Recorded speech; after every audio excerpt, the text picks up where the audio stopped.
Iyi ni yakino yanyu UNP Entertainment. Nongeye kubaha ikaze nanone. Uyu munsi tugiye kuganira ku bintu byinshi abantu benshi batari bazi ku bantu bavutse mu kwezi kwa Kanama cyangwa se mu kwezi kwa Munane. Ese wari uzi ko abantu bavutse mu kwezi kwa Kanama bafite ibintu byihariye bituma babasha kubaka izina rikomeye, kugera ku ntsinzi ndetse bagakundwa n'abantu benshi? Ese wari uzi ko hari imbaraga zidasanzwe ziba zibayoboye ndetse zikabayobora mu mibereho yabo, naho intege nke zabo zishobora kubahindurira ubuzima mu buryo butari bwiza? Reka turebere hamwe ibanga ry'ubuzima bw'abantu bavutse muri uku kwezi kwa Munane cyangwa se muri uku kwezi kwa Kanama, imico yabo, imbaraga n'intege nke zabo ndetse n'uko bakunda kuba mu rukundo, mu kazi n'aho ubuzima bwo buberekeza. Uri kumwe na UNP Entertainment, kanda subscribe, ukande like, share na comment kugira ngo tubashe kubana umunsi ku wundi kuri uyu muyoboro wanyu witwa UNP Entertainment.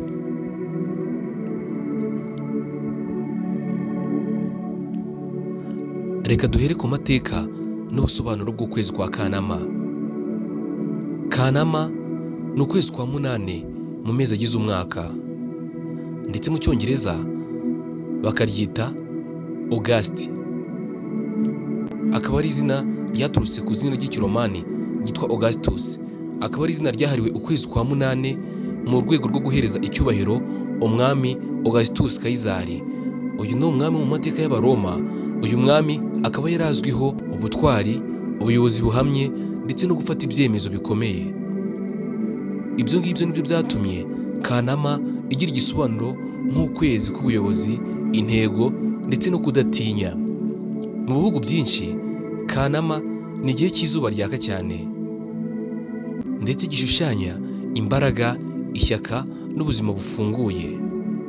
Abantu bavutse muri iki gihe kenshi barangwa n'umurava, ubushishozi bwo kuyobora ndetse no gukunda kuba ku isonga mu byo bakora. Kandi abo bantu bavutse mu kwezi kwa Munane bagira imico yihariye. Abantu bavutse mu kwezi kwa Munane ntibasa bose, ariko kandi hari ibintu byinshi baba bahuriyeho. Icya mbere, kwihagararaho ndetse no kwigirira icyizere. Akenshi abantu bavutse mu kwezi kwa Munane ni abantu batinya kuba inyuma ndetse bagira inzozi zo kumenyekana no kugira ijambo. Icya kabiri, umutima wo gufasha. Ntibakunda kubona umuntu uri mu bibazo ngo bamureke cyangwa se ngo bamutererane, ahubwo baramugoboka. Ndetse ni abantu bafite umutima ukomeye kandi bita ku bandi. Icya gatatu, bagira ishyaka ryo gutsinda. Abantu bavutse mu kwezi kwa Munane ntabwo banyurwa byoroshye. Iyo bafite intego barakora kugeza batsinze. Ikintu cya kane kibaranga, kwifuza gukora ibintu binini. Abantu bavutse mu kwezi kwa Munane uretse inshingano zisanzwe, akenshi baba bafite inzozi zo gukora ibintu bizahindura ubuzima bwabo cyangwa se ubw'abandi. Urumva rero, abantu bavutse mu kwezi kwa Munane byanga byakunda baba bafite, ni abantu bakorera ku ntego. Reka dufate nk'urugero, uwashyira mu ntekerezo umuntu ufite imbaraga zidasanzwe mu buyobozi. Nibyo byagaragaza Barack Obama, umuyobozi wa Amerika.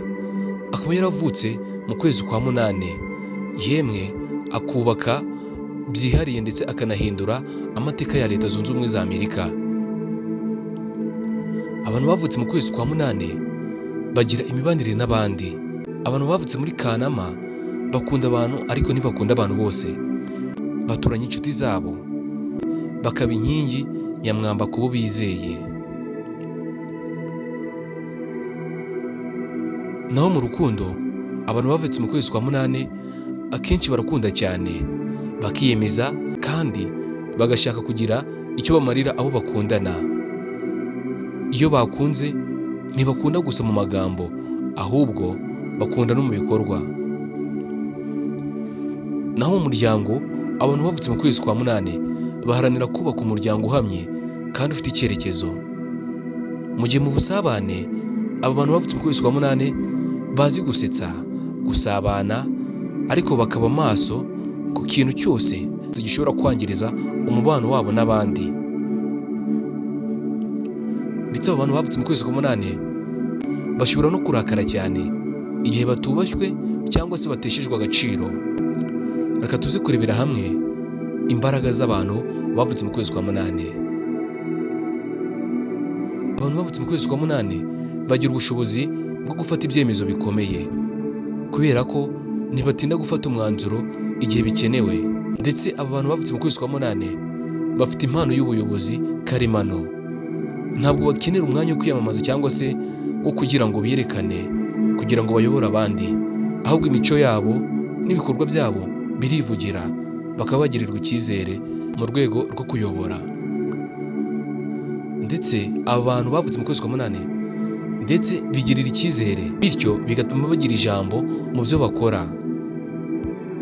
Abantu bavutse mu kwezi kwa munani bagira umutima w'ubutwari, bazi guhagarara mu ruhame ndetse no kuvuga ibitagenze neza, bakaba bavugira n'abandi muri rusange.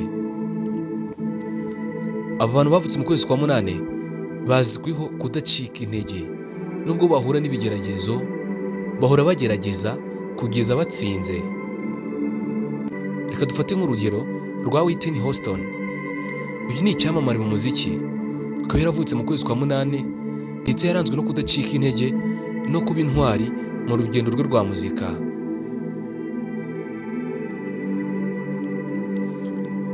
Ndetse aba bantu bavutse mu kwezi kwa munani bagira intege nke mu buzima bwabo. Reka turebere hamwe intege nke z'abantu bavutse mu kwezi kwa munani.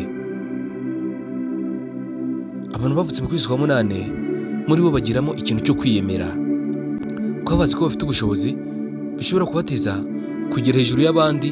Ibi ngibi nabyo bishobora gutuma abantu bavutse mu kwezi kwa munani barangira vuba bitewe n'ikintu cyo kwiyemera. Ndetse aba bantu bakunda kurangwa no kwerekana ko ibintu byose byoroshye.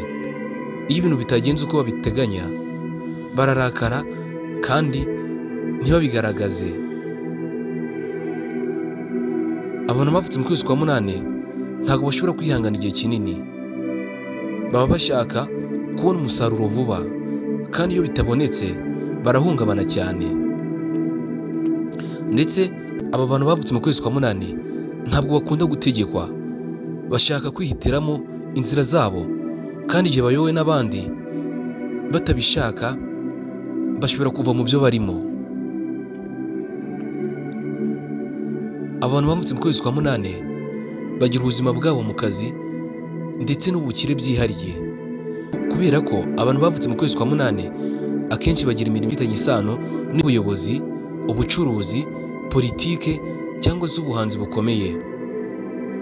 Ndetse nanone aba bantu bavutse mu kwezi kwa munani baba bashoboye mu bijyanye no guhangana imishinga ndetse no kuyobora amakipe akomeye. Baba bafite imbaraga ndetse bigaragara ko bashoboye, n'undi muntu wese wo ku ruhande abona ko bashoboye rwose.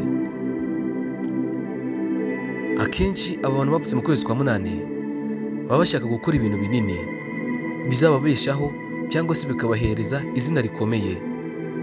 Mu bijyanye n'amafaranga barayashaka ndetse bakamenya no kuyacunga, ku buryo bakunda kugera ku bukire binyuze mu mbaraga zabo bwite. Tugaruke ku bimenyetso by'ikirere ku bantu bavutse mu kwezi kwa munani. Tugira igice cya mbere cyitwa Leo. Iki ni igice cy'abantu bavutse hagati ya tariki ya mbere na 22. Ibi bishushanya imbaraga, ubuyobozi ndetse no kuba intwari. Tugira n'igice cya kabiri cyitwa Virgo. Iki ngiki ni igice cy'abantu bavutse hagati ya tariki 23 na 31 mu kwezi kwa munani, ndetse bikaba bishushanya ubwitonzi, gukora ibintu neza ndetse no kwitonda mu gufata ibyemezo. Ibi ni ibimenyetso bigira uruhare mu buryo buyobora ubuzima bwabo, bigaragaza icyerekezo cyabo ndetse mu rukundo, mu kazi no mu buzima busanzwe bwa buri munsi.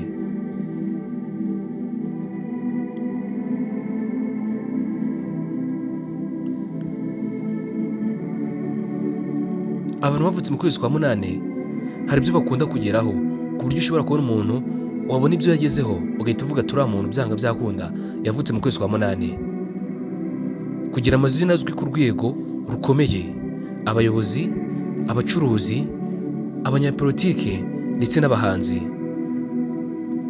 Gukunda ibikorwa bifite akamaro ndetse bikakagirira n'abantu benshi. Gukora ibintu bikomeye bigahindura amateka y'abantu cyangwa igihugu. Guharanira uburenganzira bwabo ndetse n'ubw'abandi. Nubona umuntu ameze uko nguko cyangwa se afite bino bimenyetso, nibura byanga byakunda aba ari mu bantu bavutse mu kwezi kwa munani.